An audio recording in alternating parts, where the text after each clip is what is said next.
सोचिए जरा, एक ऐसी दुनिया के बारे में जो है तो हर जगह लेकिन दिखाई नहीं देती।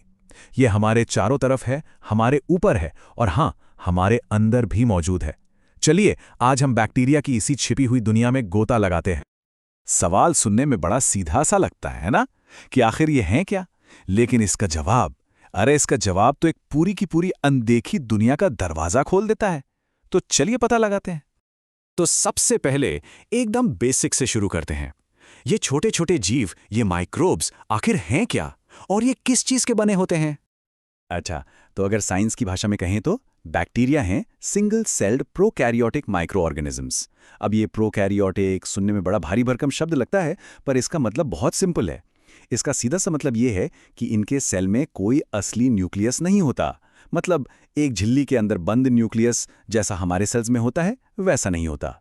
इनका जो जेनेटिक मटेरियल है, इनका डीएनए, वो बस सेल के अंदर ऐसे ही तैरता रहता है।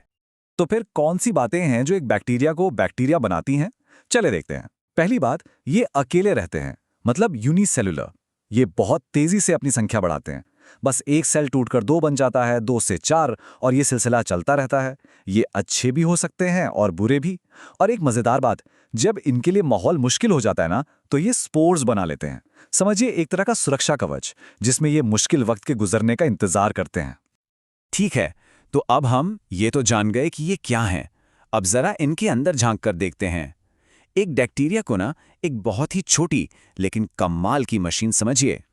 इस मशीन के हर पुर्जे का एक खास काम है। जैसे सेल वॉल को ही ले लीजिए। ये उनके लिए बॉडी आर्मर जैसा है, जो उन्हें बचाता है और आकार देता है। कैप्सूल तो समझिए एक तरह का गायब होने वाला चोगा है, जो उन्हें हमारे इम्यून सिस्टम की नजरों से बचा लेता है।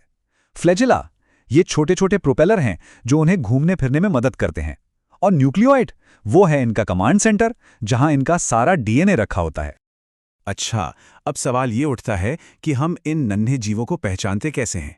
हैरानी की बात है कि सबसे पहला सुराग मिलता है उनके आकार, उनकी शेप से। आइए देखते हैं। सबसे पहले आते हैं कोकाए। ये गोल होते हैं, बिल्कुल छोटी गेंदों की तरह। जब ये अंगूर के गुच्छों जैसे दिखते हैं तो इन्हें कहते हैं स्टेफिलोकोकाए। इनसे स्किन इन्फेक्शन हो सकता है। और जब ये एक चेन या लड़ी में होते हैं तो इन्हें स्ट्रेप्टोकोकाई कहते हैं। निमोनिया जैसी बीमारियां इनसे जुड़ी हुई हैं। अगले हैं बेसेली। इनका आकार रॉड या छड़ी जैसा होता है। ये अकेले भी मिल सकते हैं और चेन्स में भी।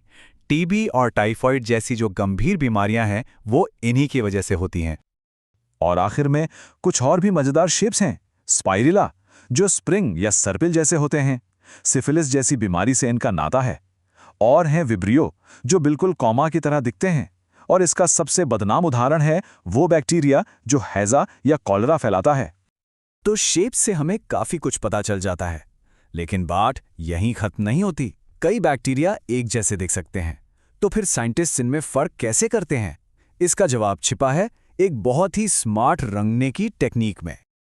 इस टेक्निक का नाम है ग्राम स्टेनिंग, और ये सिंपल सा टेस्ट बैक्टीरिया की दुनिया को 2 बड़े ग्रुप्स में बांट देता है।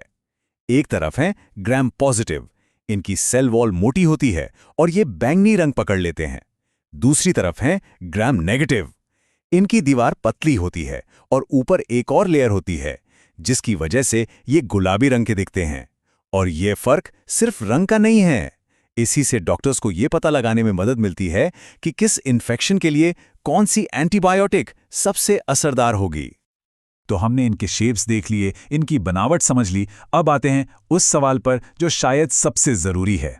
बैक्टीरिया दोस्त हैं या दुश्मन? अक्सर जब भी हम बैक्टीरिया का नाम सुनते हैं तो दिमाग में बस कीटाणु और बीमारी ही आती है ना?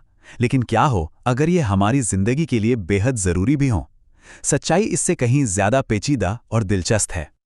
तो देखिए, बैक्टीरिया के 2 चेहरे हैं। एक तरफ है हमारे दोस्त, ये हमारे गट या आंत में खाना पचाने में मदद करते हैं, विटामिन के जैसे जरूरी विटामिन बनाते हैं, और यहां तक कि दही, पनीर, अचार जैसी हमारी पसंदीदा चीजें बनाने में भी इनका हाथ होता है।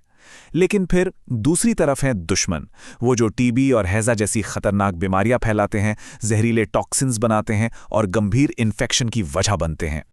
तो इसका मतलब क्या हुआ? असल में ये अच्छे बनाम बुरे की सीधी सीधी लड़ाई नहीं है। सारा खेल बैलेंस का है, संतुलन का। हमारे शरीर में जब अच्छे बैक्टीरिया की तादाद सही होती है तो वो बुरे बैक्टीरिया को काबू में रखते हैं। समस्या तब शुरू होती है जब ये बैलेंस बिगड़ जाता है। और यहीं पर हम एक आखिरी सवाल पर आके रुकते हैं। बैक्टीरिया इस धरती पर हमसे बहुत बहुत पहले से हैं। उन्होंने इस ग्रह को वैसा बनाया है जैसा ये आज है। वो हमारे जिंदा रहने के लिए ज़रूरी हैं, लेकिन हमें नुकसान भी पहुंचा सकते हैं। तो सवाल यह है कि इस दुनिया में, जिसे एक तरह से उन्होंने ही बनाया है, हम उनके साथ मिलकर कैसे रहें।